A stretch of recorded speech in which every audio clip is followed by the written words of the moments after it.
start the introductions, it starts talking in the background, which it's about to do now. So I'll stop it. There we go. All right. So welcome, everyone. It's Tuesday, so that means it's time for another Liberal Gun Club social distance learning session. And tonight, we're extending our Veterans Experience panel from last week. So if you were here last week, you got to see a sometimes R-rated conversation between a whole bunch of vets from all sorts of different branches of service. And our moderator last week, Lonnie, decided it was a good idea to continue that adventure into this week. So this week we have a couple more veterans who you should be able to see on the screen now. I'm going to let Lonnie do the introductions in a second. We are streaming live on YouTube, on Twitter, on Twitch, on the Facebook page, and for members in the Facebook Lounge. If you have questions, drop them, and you're on the Zoom chat, drop them into the Zoom chat. One of our moderators will grab them and put them in the list to ask. If you have questions on any of those other channels, we'll try to get to them as we can. There's only a handful of us, so we're going to be rotating through the various channels to look for those questions. So if we don't answer your question right away, we'll get to it eventually, we promise. So be patient. Without further ado, though, I'm going to turn it over to Lonnie to make the introductions to our panelists this evening. And then you're not going to hear from me until the end of the show. And good evening, and thank you all for joining us. Tonight we have two women veterans, both Marine prior service veterans, Amy Dillon and Jennifer, is that Stuckey? Mm-hmm. Yeah, yep. Jennifer Stuckey. And that being said, I'm going to give them a chance to talk a little bit about themselves and a little background on their service, and then we'll get into the rest of the panel discussion. It's all yours, ladies. Who wants to start? Jennifer, you can go first. I guess I'm the older. I was in the Marine Corps from 92 to 97. I joined after college. I kind of did it backwards. I know most people go in the service first and then go to college, but I did it backwards for a whole variety of reasons, none of which I'm going to get into right now. I currently live in Florida, and I went to high school actually with Lara, who got me interested in this group, and I actually went to the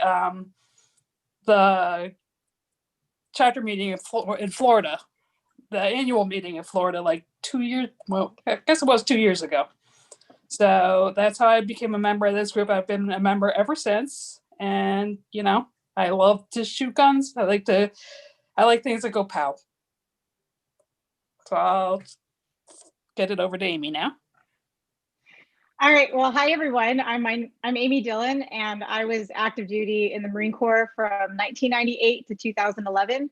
I enlisted right after high school. I was in boot camp, I think 3 months after I graduated. And, you know, I served almost 13 years in. As far as firearms is going, you know, pretty much after I got out, I started a career as a firearms instructor and in the firearms industry. I guess one of the things I want to mention is prior to me, one of the things I did when I was active duty was I was a combat marksmanship trainer, and I was also a drill instructor. And after that, after getting out, I thought that I might go into law enforcement, and that was my initial plan. I ended up going to college for criminal justice. I didn't graduate with a criminal justice degree. I just started and decided to work at a local gun store that was hiring in the transition. And that kind of snowballed into what I do now in the industry. So the law enforcement opportunity actually came. I was actually presented with an offer, and I turned it down because by the time I got everything going with that, I found myself just in love with everything I was doing with the firearms industry at the time. So I was working for a large firearms manufacturing company in South Carolina, and I was the director of training and range operations. And that kind of catapulted me into shooting. I started shooting 3-gun competitively, and started writing opinion editorials for different multimedia platforms, different magazines, things like that. And I eventually just started my own business and did firearms training. I'm also a freelance writer, and I do several things in the industry now. So firearms are pretty much the focus of my professional life and personal. So it's a long-winded story.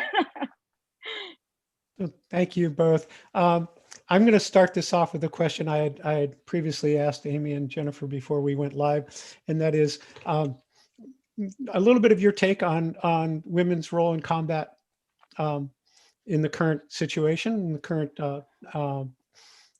past probably 20 years now, and what your take is on it, and a little bit about what it's like for you as women to serve in a potentially combat role, and also how has coming home from that experience been for you guys? Who should go first? You could take it. Okay, I have so much to say, and I should have known that question was going to come up. I knew it would. I get asked that a lot, actually. There's so much to unpack when it comes to talking about women in combat.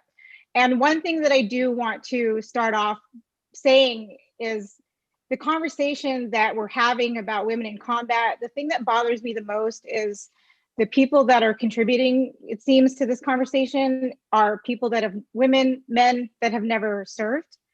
but personally, I will say I've never served in a combat role when I was active duty. I certainly trained Marines that were under my, under my care, I guess, at the time, for that. But we're all trained. I mean, peacetime, wartime, all Marines, especially in the Marine Corps, it's ingrained in us that this is what we're training for. But I will say that my friends, that some of them are still on active duty, even before the conversation about women being in combat, have been in combat since this war, since 2001 or 2000, 2000. God, has it been that long? 2001. So I have friends of mine that were hurt in combat. They're women veterans, women Marines that are Purple Heart recipients. They have received, they're recipients of the combat action ribbon, meaning they engaged in being fired at and firing back. And I have, some, unfortunately, I know some of my friends that have passed away, that are no longer here because they were casualties. So when it's a very emotional topic for me to talk about women in combat, because women, as long as I've served, have been in combat. We've been there. We're just now talking about it. Are there differences? Absolutely. Are there things that we can delve into as far as, these details about the difference, physical differences between men and women, the standards of training, the standards of what we expect? Absolutely. There's differences, and I respect that. But it's the same with anything else, and I have a hard time talking about this. And Jennifer, I'm going to throw it to you because I can talk forever about this, but women have been in combat. Women have been in combat. Yeah, I mean, just to go on what you're saying, women have been in combat for a while. And as Marines, I think that's what we're trained for. That's the first thing you learn in boot camp, how to, this is your gun, this is your rifle, this is your parody Full Metal Jacket. This is your rifle, this is your gun. You take it everywhere. It is part of you in boot camp. And I get it. I get it a big loss and not sure what to say because it's such a vast topic, especially when you ask. I mean, even in our circle of women veterans, we talk about this, and there's difference of opinions one way or another. I mean,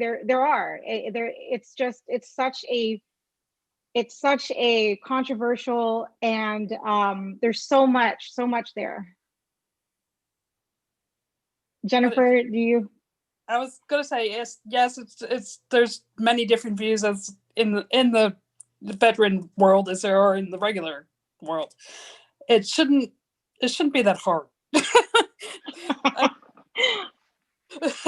If women, I don't even know what to say. I mean, women can be in combat. That's my feeling, and I don't know exactly what your feeling is, Amy, but I could shoot a gun. I could shoot an M16. One shot, one kill. That's what it is. Right. It's what it Well, is. and it's just like, I used to tell my recruits when I was training them, it doesn't matter what your job is. The military, it's a machine, and just like any other machine, we need every bolt, every tiny little screw, everything to make it work. And it's the same thing in combat. I mean, there's different roles even in combat. There's so it's when you say, combat, it gets down to, well, what exactly is the question? Because we're not everyone warfare. We're all not right. I worked air wing, but I could still be in combat. Air base still in combat. Yes. Well, do you remember there was actually I was air wing too. I was an F-18 analyst. And so I was making on the computer, the first 6 years I was active duty. But there was, I don't know if you remember hearing about this. I think it was back in 2004, maybe. It was when I was active duty. There was in Al Asad Air Base, they got attacked. And it was their what unit was that? It was Air Wing Marines had to fight. They were picking up their M16s and fighting. And I think the CO of that unit I'm talking about, he was killed. I remember hearing about that. Yeah, it's just as a Marine, you have to be prepared to fight anytime, anywhere. This is such a we have because we have two women Marines on the panel tonight. It's just very, very biased on Marines. So for me, listening to you guys talk about this, it just kind of brought back to me the song, the old song, "Anything You Can Do." Anything you can do, I can do better. No, you can't. Yes, I can. So I hope that in 2020, the people that are debating whether women can or should be in combat are getting their behinds handed to them in the debate, because I think this is I hope and that this is an old debate that we shouldn't really be having anymore, right? but as Amy said, I think the majority of the people debating it have never even served. Right. And I think that's what pisses me off the most. Right. Sorry, go ahead, Lonnie. So to kind of, because I didn't mean to break the panel so quickly. So the main question here, in my mind, isn't whether or not women should be in combat. But the question is how has that affected you in terms of your coming home, in terms of how people approach you, or how you would like to be approached as women who, whether you did or didn't, could potentially have served in an actual force-on-force combat operation. So when you say coming home, essentially, can I relate that to transitioning from being a service member to being a regular civilian? Yeah, that's actually what I mean. Okay. I use that's a little bit from my era of Vietnam. Oh yeah, we that's tend right. to think of it as coming home, but yeah. Right. What has it been like, your transitioning from military service to civilian life, and how has your role in the military affected that transition? For me, I'll say this. I've had some very dark times. It's hard. Just straight up, it's hard. It's hard getting from that mindset to being a certain way and trying to figure out, okay, who actually am I? And I get a lot of questions from just people that I know that have recently gotten out, some of my friends, like asking me for advice. And it's hard to explain. I guess it's kind of hard to explain because, I mean, just personally, my example, I enlisted right out of high school. And for 12 and a half years, my identity was who I was in uniform. And that's who I was. I protected, I call it, I protected the Marine Corps. I defended it. Every fabric of my being was around this. And, I say sometimes people in the military, and I had this revelation the last few years I was in, because I compared it to some of my friends that I still kept in touch with in high school. They were in college and moving on with their careers. And here I was, I'm going on my next deployment and figuring out, stuff, thinking about the decisions I'm making really can impact its life or death decisions that I'm making. And I just felt really that I had tunnel vision as far as, this was my mission. This is what I'm doing. This is who I am. I'm putting on this uniform. For me, it was, I'm Sergeant so-and-so, I'm Staff Sergeant so-and-so. This is my identity. And when I got out, I mean, the easiest way I can explain it is I remember having this feeling the next day, that right after my EAS, I felt like an orphan. I felt alone. Because I didn't go back to my parents' house. I started living independently, and I just felt truly alone. And it was hard. I went from, I was a staff sergeant at E6, with 12 years in, and I was coming off a special duty assignment. And I went from making the money I was making, in that regard, to I was now working for, I think, like $10 an hour, and relying on trying to set up my stuff to go to college. And I just felt like a failure. Like, what am I doing? Why, I thought I was, going to be doing something else. It was hard. And finding that support at the time, I was also going through a divorce. So it was just it was really dark, really dark. And even now, like, I still struggle with, like relationships, interpersonal relationships.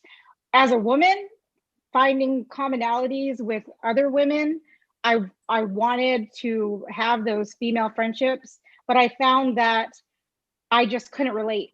I missed that camaraderie, being around like-minded women that had the same mentality and mindset and strength that I was accustomed to.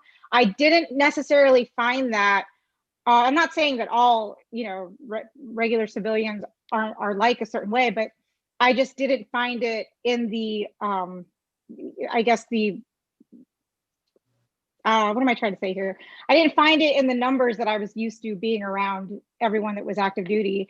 And that's why I kind of, try to strengthen the friendships I had with my other, women veterans. And also, that's honestly, I kind of see that in the firearms community, that women that are around guns, there's something, a lot of like law enforcement, military, and just something about the mindset of a firearms owner is the same. And I found that camaraderie in the firearms community. Yeah, I just want to say to you, I can reiterate a lot of what she said. When I got out in 97, I was only in 5 years and not 11 or 12 or whatever. I was at a loss. You're going for something that's so structured. What you're doing every day. This is what I have to do this day. This is what I have to do this day. I have to work out. I have to press my uniform. I have to, go to work. I have to do this and do that. And all of a sudden, there's nothing. There's nobody telling you, do this. There's no common goal, I guess. It's just you. Whereas in the military, I mean, like, even if you didn't like somebody, they were all brothers and sisters. I'm guessing it's like that in all the military, not just the Marine Corps. But there's always a common goal. You're always doing something for someone, or you're, and you get out and it's like, now what? I mean, what do I do? And it took me, quite a while to figure out exactly who I was. And I think in some ways I'm still trying to figure that out. Yeah. I mean, it was like, yeah, I'm not sure I'm entirely there yet. I guess I'm still learning. Oh, Jennifer, I have a question for you. This is related. Do you sometimes, like, do you sometimes find that like it's almost like when you walk into like the VA or something, people don't think automatically that you're the veteran? Right. As like in Veterans Day, I went to go out with my husband, free Veterans Day, free meal for veterans. And they immediately looked at my husband. So when did you serve? I'm like, not him. I get the free meal. I get the free meal he has to pay. But yes, I said he never served. But it's a different mindset in the military than it is in the civilian world. And it's hard to change from one to another. I mean, it's just hard. It's hard to explain. So that's a really good segue into one of the questions that we talked about last week. We had some pretty strong reactions from the men's panel, so I want to extend it to you as well. How do you feel about people saying thank you for your service? Any thoughts on that? I think it's different coming from a fellow veteran than it is coming from like somebody else. Sometimes I think it's disingenuous, and people are just saying this because they think they have to, and they're not really thankful. But they just, it's politically correct, I guess, to say thank you for your service. I mean, ask the veteran, like, when did you serve? What did you do? I mean, get to know what they did or when they served or how they're doing, because it's so hard coming home. It's just, I think it's I'll let Yeah, I remember I rewatched that time when last week when the men were speaking about it, and I was kind of like, yeah, I totally get where everyone was coming from. I thought Lonnie had a great perspective, coming from a Vietnam War era vet to now. And, I used to feel a certain way about it when people would say thank you. And, now I've come to peace with it. And I tell myself, I look at it as an act of being a patriot. If a citizen wants to say to someone that they know that has served in the military, thank you for your service, I look at it as whether they serve, if they didn't serve, maybe that's their small form of, being patriotic. They didn't serve, so they can they want to thank someone who did. And I when I started looking at it in that, using that approach, I just found that, when someone said that to me, I just say, oh, thank you back. Thank you for expressing that, because they didn't have to say anything. And yes, we haven't, one of the unique things about our military is we're an all volunteer force, and I think it should remain that way. So every single person that, has served, especially nowadays, has been someone that volunteered. And, do we want to hear thank you? We don't need it, but if someone's going to go out of their way to say that, I'll take it.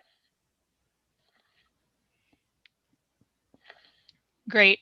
So we have another question that we also went over last week. What is your favorite charity that supports vets? Or what can those of us that didn't do, those of us that didn't serve, what can we do to support veterans? Amy, why don't you start? Well, I think some of my favorite organizations nowadays are for, and this is something that I am just getting familiar with, but any organization that helps in bringing service dogs to veterans who need them. I think that they don't get enough attention. And, I have a friend right now who's currently, his service dog passed away, and he's looking, and he needs it because he's got he needs a seizure alert dog. And with his last service dog passing away, he had her for almost 13-14 years, and it's going to be 2 years, I think, until he gets another one. And it's going to cost, I think, $30,000, because it costs that much money to get them trained up for whatever service they're providing, especially for like a seizure is a very specific thing. So I think, honestly, I think just any organization that's helping veterans who need service dogs, is good. But as far as, what someone can do, I would say, the best you can do is volunteer your time.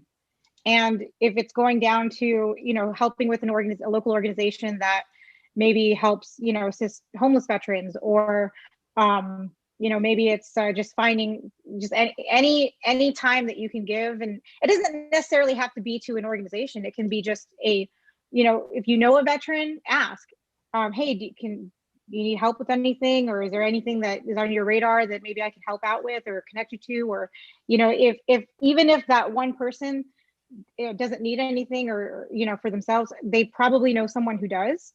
And even helping at the local VA office, there's different organizations that are in your local area that the VA can connect you to, that does something specifically for veterans. And I think also, I think it's important to, that there are some organizations that don't help, like pre 9/11 veterans. I think that just anything you can do for any veteran, whether it's a pre 9/11 or post 9/11, there shouldn't be a differentiation, because I know that there are some services that only help, a certain class, and just finding that in your community, finding where there might be a need or a void.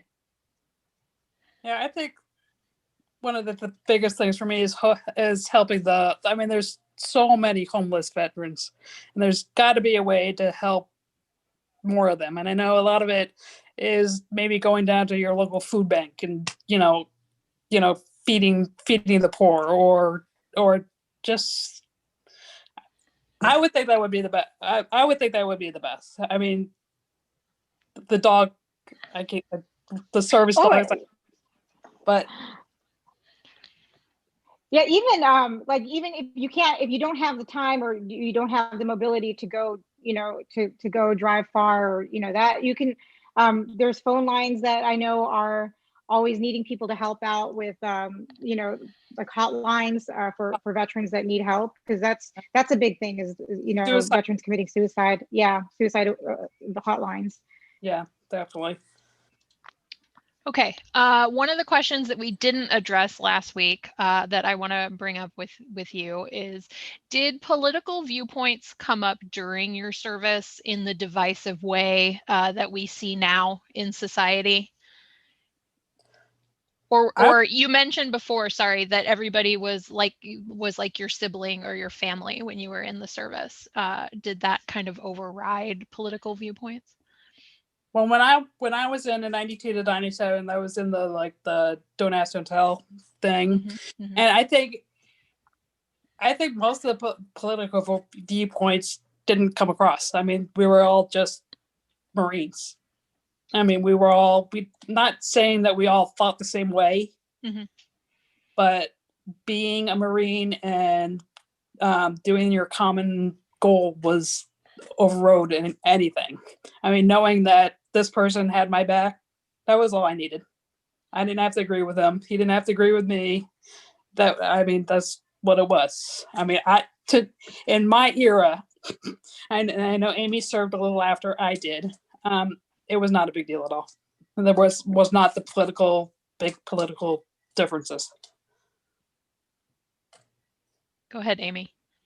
Well, there's certainly, I mean, I was in from a little bit longer time. I was in from 98 to 2011, and there was a lot of controversy that happened during that time. I mean, in the time I was active duty, Don't Ask, Don't Tell was repealed. So, and then there was, I know there was so much that happened. I want to say that, although that we never really sat around and talked about our political views, because we were all reporting to the same commander in chief at the end of the day. And so I think that it was taken more on a personal level, I'll just, as an example, when I was active duty, I know people. I've served with people who were, at the time they couldn't, when Don't Ask, Don't Tell was enforced, I knew people who were gay and lesbian. I know one of my close friends who I served with when we were drill instructors together. He's you know, I say he, but when I knew him, he was a she. And you know, we've had to address and have those you know, conversations. And it's I want to say, because we knew the person and because we had the same mission, it made it easier that even though maybe, you know, the group of us that were in this unit or in this shop working together, even though we know, okay, this person came from this background, this person came from that background, this is who this person is, this is who this person is, we were able to put it aside and not really focus on the differences. We focused on what we were trying to accomplish as a unit. And I think that's what makes, you know, that's what makes being in the service so unique, because you know, I find that unfortunately in the climate we're in now, you know, it's getting harder and harder for people to focus on what brings us together rather than what differences that we may have. And you know, it's, you know, I think you know, we should celebrate our differences, or even our, and that includes our points of view, because we all think a certain way or feel a certain way because of our experiences, and we just need to find the commonalities between us.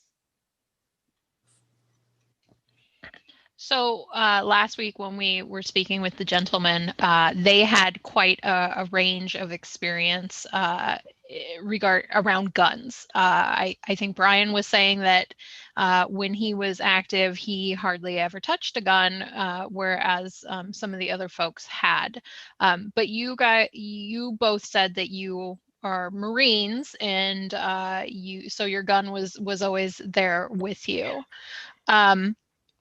Did you have a favorite service weapon that maybe you miss, or you know, basically give us your opinions on either what your favorite gun is now or what your favorite gun was in the service? Make us jealous. Go ahead, Jennifer. I was in the Marine Corps, so I was in the air wing. So I didn't really touch a gun except for our once a year qualification test. Then I shot the M16, and that's basically all I shot in boot camp or in the service. And really, I kind of missed shooting the M16 because I was used to it. Mm-hmm.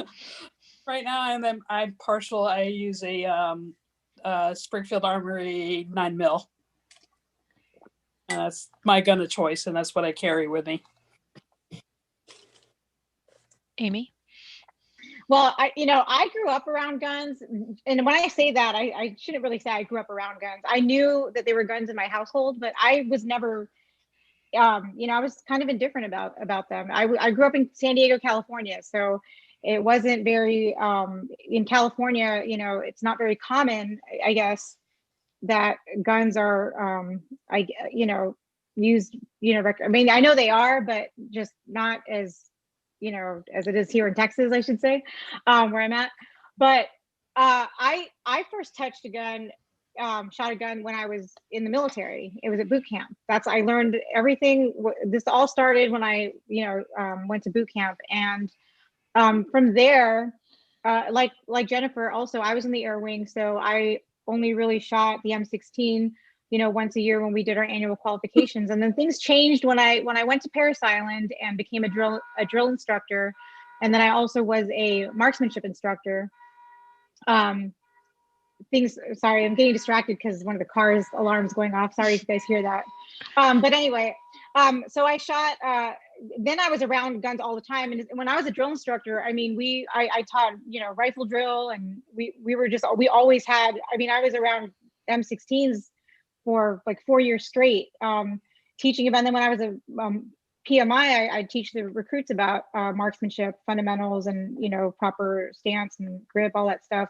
And when I got out, and then when I became a staff NCO, because in the Marine Corps, you actually don't shoot pistols until unless your job requires it or you're a certain rank. So once I became a staff sergeant, then I started qualifying with the M9, which is equivalent to a Beretta 92. And I sucked at the pistol, but I was it's different when you're transitioning from a rifle to a pistol. And then, now firearms, I mean, I was blown away by how much I didn't know about guns. Because and as a Marine, we also were, and I don't know if Jennifer went through this, but I went through Marine combat training. I don't think females went through Marine combat training back in 92, but I did. And, we had a chance to, I mean, after boot camp, we go to, all Marines do, whether you're infantry or not, we go to, combat training, and I had a chance to shoot. I mean, I don't even know what I shot. It was a lot, but we shot all kinds of different guns, and that was really the extent of my experience when I was active duty. But now that I've been out and I'm in the firearms industry, I mean, I have so much knowledge, and now more so than I did in the military. But I do carry. I'm a concealed carry instructor as well, and I do. My favorite gun to carry is a Sig Sauer P938 9mm. I'm also partial to. I like the Glock 19 just as an everyday gun. Those are, I guess, the two that I shoot the most as far as handguns go. Okay, so we started these experience panels back in August at the annual meeting. We had a Women and Guns panel, and we talked a lot about biases that we experience as women gun owners. And Jennifer, you kind of touched on this a little bit with the free meal on Veterans Day and the wait staff thinking it was your husband. Do you have any similar experiences like in gun stores? Do you and Amy, maybe it's a little different for you because you work in the industry, but I'm wondering if you guys experience any of that bias in gun stores or at shows or at the range, things like that. And I'm sure absolutely. Amy is a lot more experienced with that than I am. I have just gotten back into guns like recently, like in the past 4 or 5 years. So I'm not like super. I'm not like Amy. But yes, when I go to my local gun store that I happen to like, it's always they're asking my husband questions. Like, he's not gonna shoot the gun. I mean, it has to fit my hand. I have to be able to feel comfortable with it. I know enough to know that. I mean, I know all the basics, and I've actually started practicing a lot more, which I know I need to do even more. But I think it's just Amy may be wrong about this, but I think it's just a male-dominated thing right now, and females are kind of looked at, oh, you want a gun too? Or, that's just the feeling I get sometimes. Well, I think what makes me kind of natural in the, because we talk, Jennifer mentioned the male dominated, being in the male dominated industry like the firearms industry. I tell people I've been practicing for that my whole life because I was in the Marine Corps, and you talk about male dominant. I had to go with the branch of service that had the less amount of women in it. It's interesting because they say, I think it's like 6% of the population served in the military. Well, 6% of that 6% are women in the military, and then less than that, is women Marines. So I mean, we're really a small group here, but I definitely have had I've had some stereotypes when, especially as an instructor. But you step in front of a classroom and, oh, who's the instructor? And they see me standing there. And I've actually received comments from men who've taken my classes before that, I signed up for your class and, they didn't know I was going to be the instructor, maybe, or, they didn't know really what they were going to learn. Like I remember one guy, when I used to teach in South Carolina, it's a mandated class for a concealed carry permit. So everyone who's applying for a permit has to take a class. So I get people that not necessarily were there because they wanted to take a class, they just had to, and I've had comments from men before that have said, I signed up for the class because I needed this check in the box and I didn't really think I was going to learn anything, but you've changed my mind and I've learned a lot, so thank you. And comments like that, I absolutely love to hear, of course, because I know that hey, especially if I'm with my fiance, like they'll think that I'm just, if I don't assert myself, I do get that they think I'm just there because he's going, when really I'm the one that said, oh, I want to go look at guns today, or I'm the one that wants to go shoot today. Same thing with the vet, like my fiance didn't serve. Everywhere we go, it's, if there's a veteran, I'll ask like, oh, you guys have a veterans discount? Because I'll still have it posted and I'll ask about it, and they'll look at him for the ID, or I've got on my license plate, I've got a veteran's license plate on my car. And, sometimes when we're out and we're chatting with, a stranger or whatever, they'll look at him and say, oh, you served? Like, no, she did. So, but it's the same thing. I think with stereotype. But I think it's also really important what Amy does, because actually when I got my concealed weapons class, it was taught by a female instructor. It was all females in the class. So it was like a girls only. Oh, wow. It was a girls only. They set aside one Saturday a month at my range to do a women only class to get your concealed weapons. And I think that's very important, because I think women learn from women differently than they learn from men. Yes.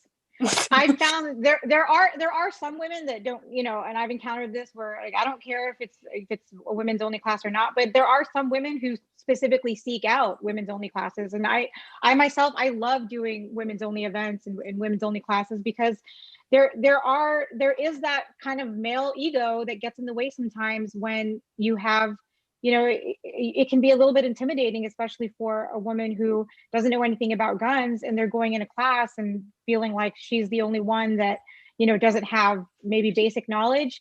I think it's absolutely important to cater to that person. I mean, it's just like a beginner class. I mean, for even a guy that might not know much about firearms, when he's signing up for a class, I think it can be, on both sides of the fence. Right. How often do you get to the range? Pre-COVID and right now during COVID? I have not been for a little while because of the COVID thing.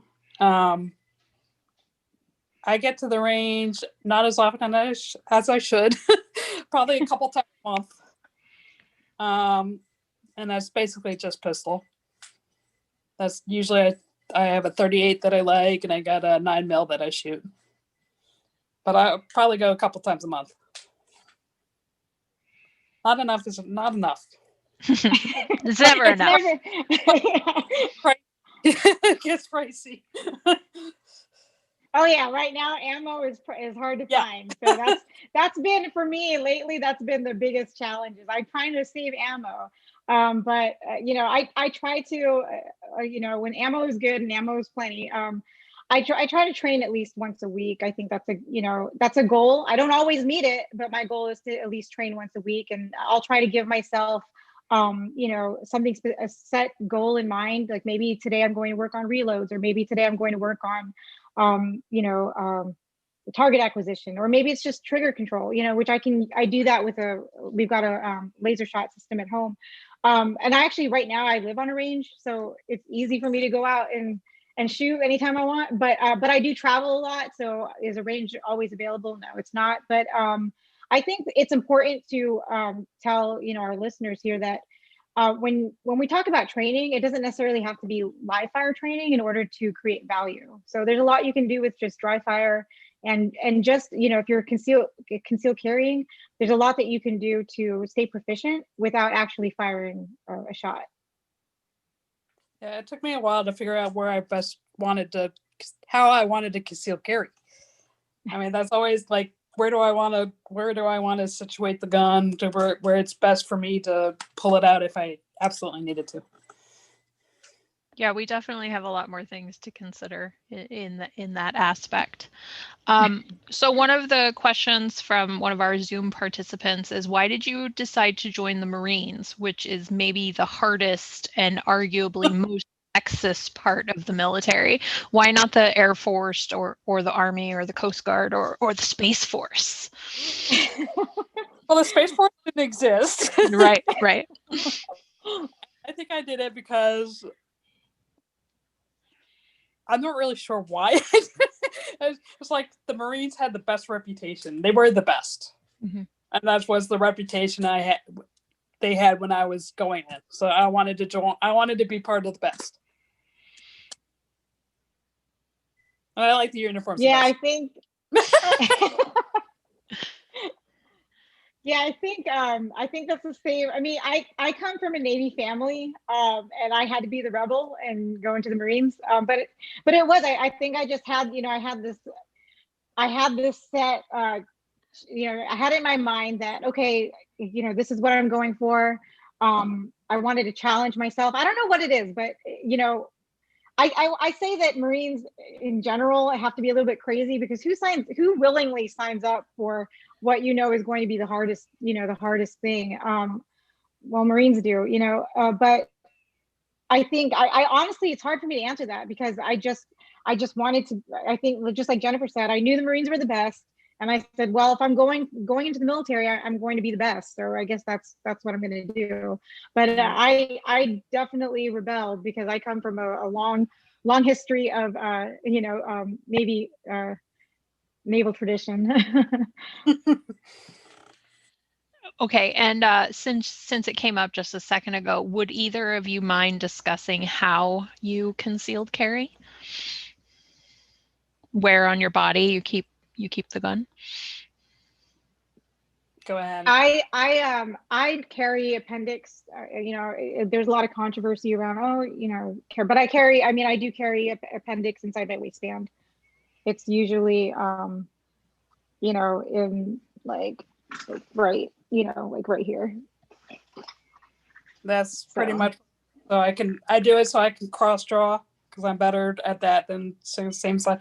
Once in a blue moon, I'll put it in my purse, but I'm not real happy about that, because it's always a fumble to get it out. I have carried in a purse before. I'm not going to knock it. There's a lot of, that's a whole separate show talking about, off body, on body carry. But I have done that before as well. And I think it's really about training for how you're going to carry. And of course, anytime you're going to off body carry, because I know a lot of women that do that.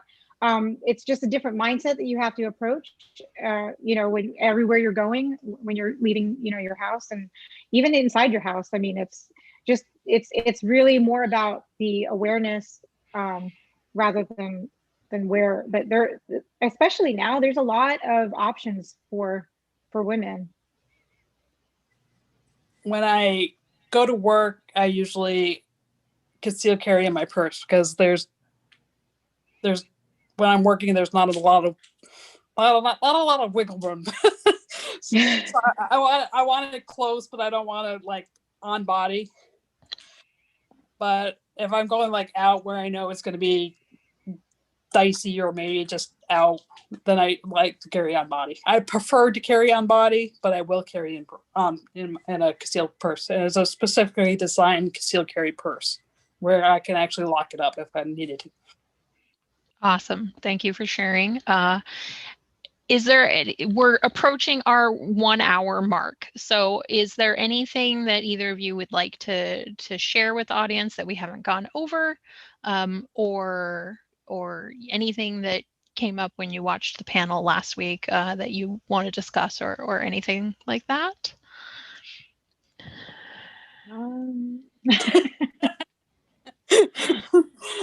I will admit I didn't watch all the panel last week. They're very long. They're very long and meandering. I beg your pardon. I watched part of it. Actually, I was watching it when Lonnie texted me the other day. Yeah, I don't know. Lonnie, do you have anything you'd like to ask these ladies to close with? Well, the thing that comes to mind is and both Jennifer and Amy raised this, is the deeper discussion about women in combat operations, and God, would I love to have this conversation with both of you at some point in time. Over a drink? Yeah, that would be fine. Yeah, and I'll even buy. Anyway, yeah. So that. but I think that probably the transition, that piece, I think deserves way more attention.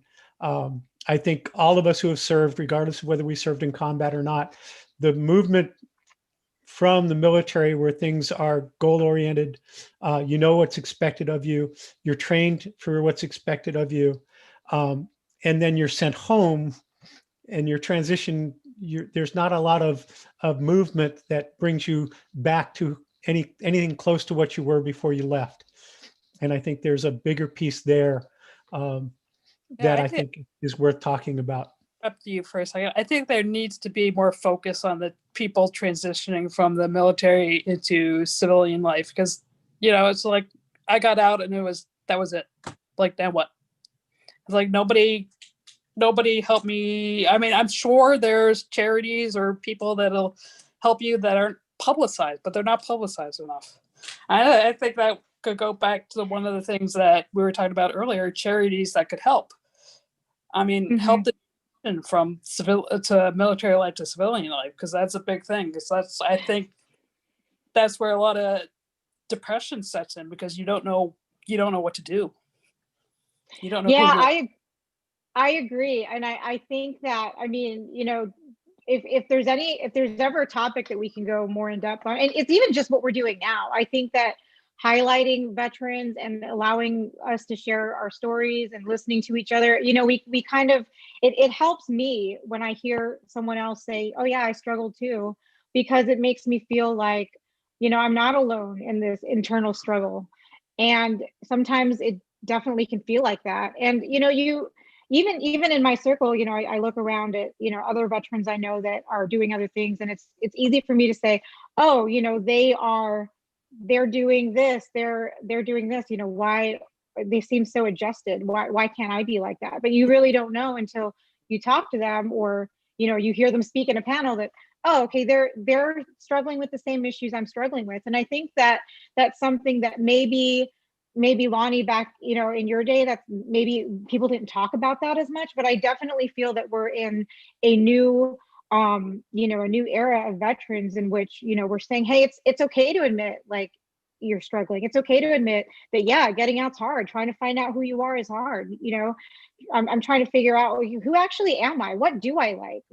What things do I like? It's hard. Like, how do I talk to people? That's a thing. It's I think that these conversations about it, I think, are the most important, because I know, even for myself, like there's times when I have to kind of snap out of it, because I do find myself sometimes reverting back to, oh, I've got that, I get told this a lot, especially by, in relationships and friendships I've had, oh, you're so, you don't really exhibit emotion. I've been told that, oh, like, I get so many people that I didn't know, you seemed angry or something. If I'm not smiling and laughing, I have this look on my face, and like, I don't know if maybe, how much of that is contributed to, well, that's, I was a drill instructor. I have this set way in my face that I've gotten accustomed to. And it's like almost 9 years later, I'm still trying to break out of it. Or, people tell me, you're really loud sometimes. Like, my fiance is like, you're really loud. You have to,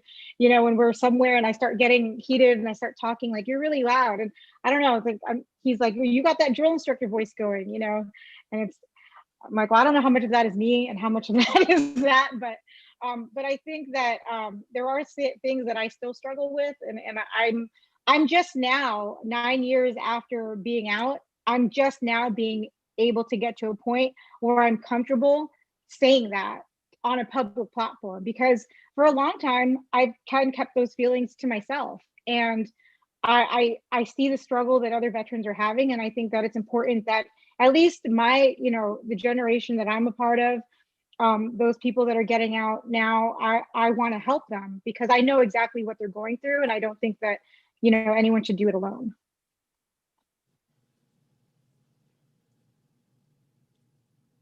So the moral of the story is support your vets. Yeah. Even just talking, yeah. A lot of it is just talking. So to start with, before we close, a belated happy birthday to both of you. Thank you. And I cannot tell you how much I appreciate your willingness to talk about what you talk about.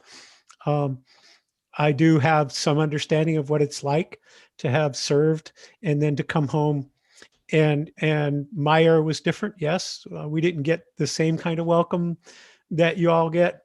Um, but I think that the transition is just as difficult for you as it was for any of us.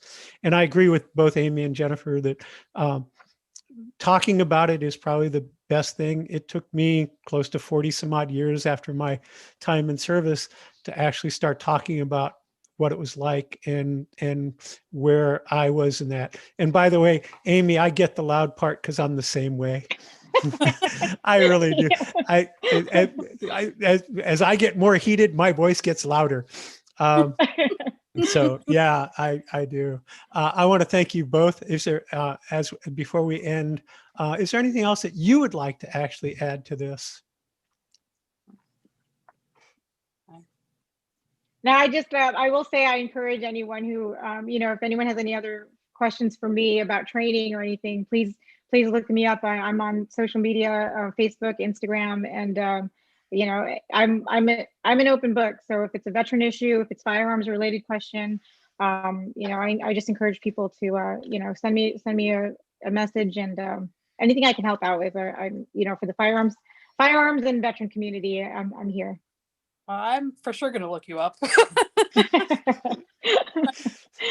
it's the first time I met you, so yeah. Yeah, and it was nice meeting you. I'm always stoked to meet another female veteran. I love it. Yeah, Lara says in the chat that she can connect you both. Oh, I love Lara. She's amazing. She's actually how I got introduced to the Liberal Gun Club, and me too. Her and I love her. Hi, Lara. I miss you. I'm gonna maybe see you soon, hopefully. Oh, I want to California. Florida is so far away. Yeah, she says she misses you too. So again, I cannot tell you how much I, as a veteran, appreciate your willingness to do this. I think your perspective is really, really important in the veteran community. I honestly don't believe that women are heard enough of within the veteran community. That you are often left to deal silently on your own, and anything that we can do to make that less of a thing for you, to give you a place for your voice, a place for you to speak out what hangs in your head, so to speak, is something that I think is really important. So again, I really, really, really thank you from the bottom of my heart. I appreciate it. Well, thank you for doing this, because it's been awesome. Yeah, thank you for having me. I want to reiterate Lonnie's thanks. This was great. A second week in a row of hearing from veterans and talking about the experience. So we do indeed appreciate that. I'm gonna wrap it up here in a second. Ask Danny what we got next week so that we can get next time on this Bat channel. Next week, Scott's going to be back with us, our bench doctor, and he's going to be going over Walther woes. That is up on the website and available for registration. He's going to be working on It's a P-38, I believe. Yeah, that sounds right. An old German gun. So that's maybe we can see him not put it back together again. I do want to thank you ladies again, and happy birthday to the Marines belatedly. We tried to say it in real time last week because we had at least one Marine on, but now you're outnumber everybody else. So extra happy birthday. I will also say that I've had the pleasure of watching Amy work as a teacher, and it is outstanding. One of the best classes we had, Don't Tell Al, last year. Also, thank you. Yeah. Also, you're the only one that rattled Grant Cunningham because you kept tossing lead over his top of his. I remember that. On top of his range.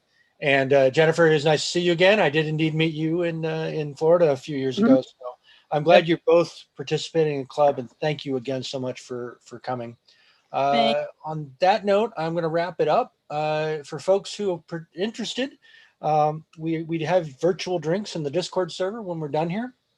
So if you don't know how to get there, somebody's going to drop a link into the channel right there. You go. If you haven't been on the Discord server, please feel free to join us. That's where hundreds and hundreds and hundreds of our members are talking about guns, talking about politics, talking about booze, talking about food. We talk about everything. So it's a little slice of heaven if you care to join. So by all means, come on in, have a drink with us. We're usually there for a little while after these. And I think on that note, we can wrap up. We've covered next week. We've thanked everybody. Lonnie, thanks again for putting this together. Oh, you're more than welcome. And we'll see everybody next week. On that note, I'm going to kill the stream. Great. Amy, thank you. By the way, my solution to